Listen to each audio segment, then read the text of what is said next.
The Selfish Giant. Every afternoon, as school ended, children would pass through a large garden on their way home. It was a beautiful garden.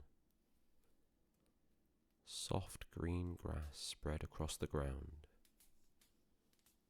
Here and there stood tall trees, whose branches blossomed in the spring and bore fruit in the autumn. Birds rested among the leaves and sang quietly to one another. The children played there often. They ran between the trees. They lay upon the grass. They laughed. One day, the garden's owner returned. He was a giant. He had been away for many years, visiting a friend in a distant land. When he came home and saw the children at play, he frowned. "This is my garden," he said. "I will allow no one to play here but myself." The children slipped away through a gap in the hedge. The next morning, a high wall rose around the garden. A sign was placed upon it. "Trespassers will be prosecuted." And so the garden grew quiet. The children now played in the dusty road beside it. They spoke sometimes of how pleasant the garden had been. Inside the high wall, something unusual began to happen. Spring came to the countryside. Blossoms opened along the lanes. Fields grew green. Birdsong filled the air. But in the giant's garden, winter remained. Snow covered the grass. Frost silvered the branches. The north wind lingered among the trees. The giant looked out from his window and wondered why the season would not change. Days passed. The frost stayed.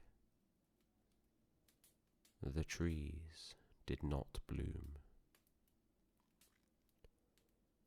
One morning, the giant heard music. It was the sound of a small bird singing. He looked out. Through a small gap in the wall, the children had crept back inside. They sat in the branches of the trees. Where a child rested, blossoms had appeared. The grass softened beneath their feet. Spring had returned. The giant's heart stirred. He saw one small boy standing beneath a tree that had not yet bloomed. The boy was too small to climb into its branches. He reached up but could not lift himself. The giant stepped quietly into the garden. The children saw him and fled at once. Winter returned in their absence. All but the small boy, who had not noticed the giant's approach. The giant bent down. He lifted the child gently into the tree. At once, the branches burst into blossom. The boy smiled, and the giant felt something soften within him.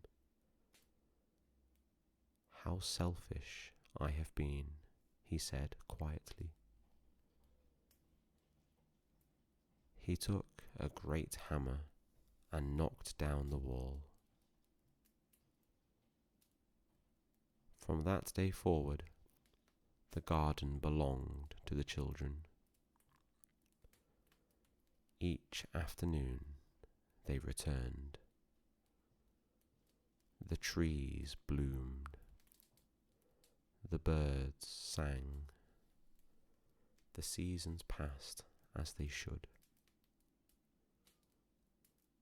The giant grew older. He no longer ran or climbed. He sat in a wide chair beneath the trees and watched the children at play. He found that he preferred this to solitude. Years passed. The children grew taller. New children came. But one child did not return. The very small boy whom the giant had lifted into the tree.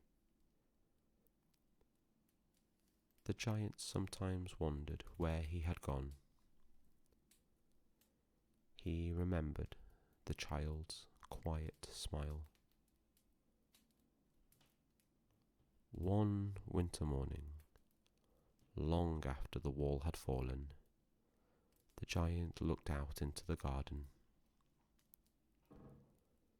Snow lay lightly upon the grass, but in one far corner, beneath a single tree, there was blossom. White flowers rested among the branches, and beneath them stood the small boy. The giant walked slowly toward him. When he came near, he saw marks upon the child's hands and feet, faint and bright. "Who has hurt you?" the giant asked softly. The child looked at him with gentle eyes. "These are the marks of love," he said. "Once you lifted me into your garden. Today I have come to take you into mine."